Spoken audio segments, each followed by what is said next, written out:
Victim একটা রুমের ভিতরে নৃশংসভাবে হয়েছে, সেখানে সিসি ফুটেজ আমরা পর্যালোচনা করি ঘটনাস্থল সহ আশেপাশে, এবং মোবাইলের মাধ্যমে যে মোবাইলে কারোর সাথে কথোপকথন হয়েছে কিনা সেটা লেক্সেল সহ তথ্য প্রযুক্তিতে সর্বোচ্চ যে মাধ্যম, আমরা তথ্য প্রযুক্তির সহায়তা নেই।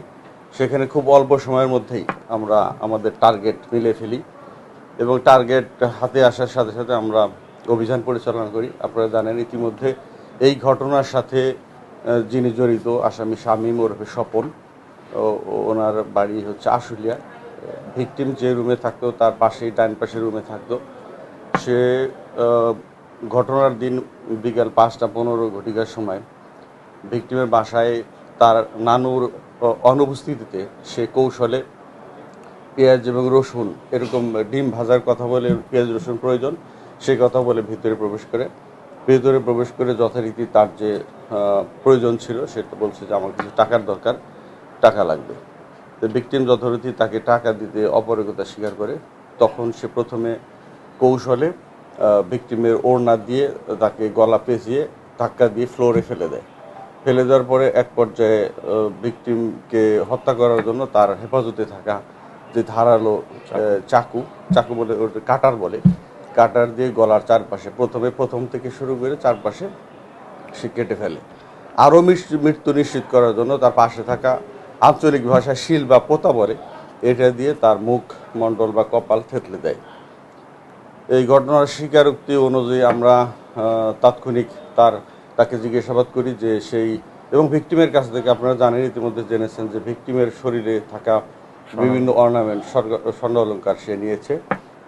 সেটা তাকে জিজ্ঞাসাবাদ করে তার হেফাজত থেকে আমরা ইতিমধ্যে সেই কানের দুল ভিকটিমের এবং ভিকটিমের নানি যিনি শনাক্ত করেছেন কানের দুল উদ্ধার করতে সক্ষম হয়েছি, এবং হত্যাকাণ্ডে ব্যবহৃত যে শিল এবং পোতা এটাও আমরা উদ্ধার করতে পেরেছি। আসামিকে জিজ্ঞাসাবাদে আমাদের কাছে প্রতীয়মান হয়েছে সে একজন অনলাইন জুয়ায় আসক্তর কারণে সে বিভিন্ন স্থানে টাকা ঋণ হয়ে গেছে। সেই ঋণের টাকার জন্য সে বেপরোয়া হয়ে যায় এবং আগে থেকেই হয়তো তার টার্গেট ছিল যে একে যে কোনোভাবে হয় টাকা নেবে, না হলে টাকা বিনিময়ে না দিলে তাকে হত্যা করবে।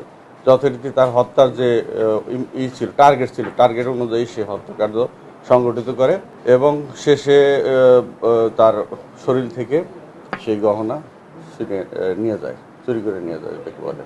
সেই ক্ষেত্রে প্রত্যেক ফ্যামিলিকে সচেতন থাকতে হবে। তার ফ্যামিলির সদস্যরা, বাচ্চা কাচ্চারা কোথায় যায়, কি করে, কাদের সাথে আড্ডা দেয়, তাদের মাদকে আসক্ত কিনা, অথবা অনলাইন জুয়া, যেটা আমরা অনেকেই জানি যে অনলাইন জুয়া সবার হাতেই ডিজিটাল, যেটা মোবাইল ফোন, যেটা স্মার্টফোনের মাধ্যমে খুব সহজেই অনলাইন জুয়াতে আসক্ত হওয়া সম্ভব।